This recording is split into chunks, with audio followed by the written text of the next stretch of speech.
جس سے لالی کی خیرات مانگے، در عدن جس کے دانتوں کا صدقہ طلب کرے، رخسار کا اتارا اگر چاند کو مل جائے تو قیامت تک چمکنے کا شعور اس کو نصیب ہو جائے۔ آپ کو سمجھ میں آ رہا ہوگا میں کس کی بات کر رہا ہوں؟ اسی کی کر رہا ہوں جو عاجزی کرے تو حلیمہ کی بکریوں کے پیچھے چلے، اور طاقت کا اظہار کرے تو پھر جبریل کو بھی تھکاتے ہوئے نظر آ رہے۔ اور میرا امام یوں کہے تھکیتے روح الامین کے بازو، کہاں وہ دامن کہاں وہ پہلو، اقرام چھوٹی امید ٹوٹی، نگاہیں حسرت میں مرے والے تھے۔ لوگ حلیمہ کی بکریوں کے پیچھے دیکھ کر اپنی طرح کیوں کہہ دیتے ہیں؟ ذرا جبریل کے آگے آگے جانا بھی تو دیکھا کرے، تصویر کا ایک رخ کیوں دیکھتے ہیں؟ ذرا رخ بھی تو دیکھا کرے۔ اللہ اکبر، جو عاجزی کرے تو ابو بکر صدیق کی ابتدا میں بظاہر ان کی امامت پر مہر لگانے کے لیے کھڑے ہو جائے، عاجزی کرے اور پھر شان دکھائے تو کم و بیش 1,24,000 انبیاء مسجد اقصی میں جس کے پیچھے کھڑے ہو، نماز اقصی میں تھا یہی صرف ایا امامی یہ اول آخر ہے، دست بدباو پیچھے آدر جو سلطنت آگے کر گئے تھے۔ اس کا حال یہ ہے عاجزی کرے تو بکری کا دودھ دو دیتے ہیں، اور شان کا اظہار کرے تو پھر درختوں کو اپنے پاس بلا لیتے ہیں، ستون ہدیانہ کو جنت عطا کر دیتے ہیں۔ کیا ہستی ہے، ہر خسرو کے انداز میں کہہ دے آقا کہا کردیدم مہر بتا ورزیدم بسیار خوبات دیدم، لیکن تو چیزیں دی گئی۔ اور میرے امام کے انداز میں کہے اللہ کی سرساب قدم شان ہے، یہ انسان ہے، انسان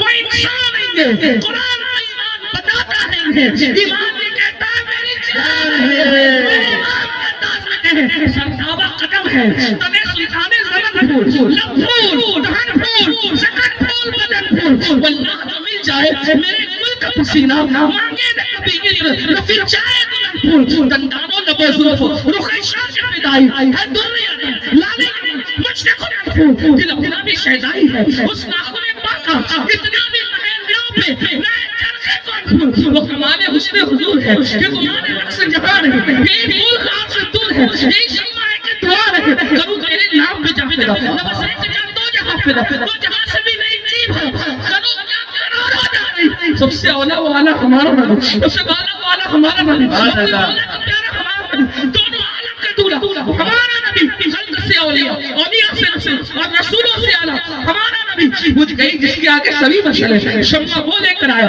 ہمارا نبی، کون دیتا ہے دینے کو منہ چاہیے، دینے والا ہے سچا ہمارا نبی، اس کو کھاتا ہے جس کے نمک کی قسم وہ ملی ہے دیدار ہمارا نبی۔ شاعروں سے معذرت کرتے ہوئے آج آپ کا کام میں کر لیتا ہوں، سرور کہوں کہ مالک کو مولا کہو تجھے، باقی خلیل کا گلے زیبا کہو تجھے، گرما نصیب ہوں تجھے امید کے کہوں، جانے مراد جانے تمنا کہوں تجھے، تیرے تو وصف عیب تنائی سے بری، حیران میرے شاہ میں کیا کہوں تجھے، کہنے کے سب کچھ ان کے سنا خام کی خاموشی، چپ ہو رہا یہ کیا ہے کہ میں کیا کہوں تجھے، لیکن رضا میں خاطر سخن بے کیا دیا خالق کا بندہ خلق کا آقا کہوں تجھے۔ ایسی ہستی ایک بےکس ایک بے بس ایک یہودی ایک عاشق بوڑھی عورت کے سامنے کھڑا ہے، اس کا سامان اٹھا کر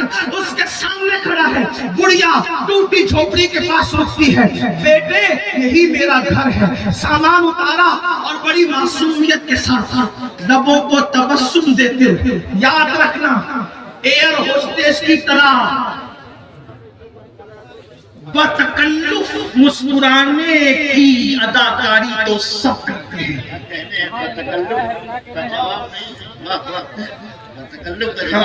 اس لیے کہ ایئر ہوسٹس جتنا ہنستے ہیں یہ لوگ مجبوراً، آج بھی لوگ مجبوراً مسکراتے ہیں، لوگ مسکراتے اور صحیح طور پہ کھلے کھلے دل سے مسکرانا بھی کیونکہ وہ میرے نبی کی سنت ہے۔ دل سے مسکراؤ گے تو سب مسکرائیں گے، کیوں؟ جس کی تسکین سے روتے ہوئے ہنس پڑے اس تبسم کی عادت پہ لاحق۔ اس خوبصورت ترین ہستی نے مسکرا کے کہا مائی اچھا میں چلتا ہوں۔ بوڑھی عورت نے کہا رک، تجھے کچھ کہنا چاہتی۔ کیا کہنا چاہتی ہوں کہ میرے پاس پیسے نہیں. آپ کہیں گے پیسوں کا دور کہاں تھا؟ میں نے کہا سمجھنے سمجھانے کے لیے باتیں ایسی ہی کی. وہ درہم و دینار کا دور تھا، سکوں کا دور تھا، چاندی سونے کے سکے تھے، لیکن سب میں کہاں سے لاؤں اپنے کسان بھائیوں کو سمجھانے کے لیے، اپنے بچوں کو سمجھانے کے لیے.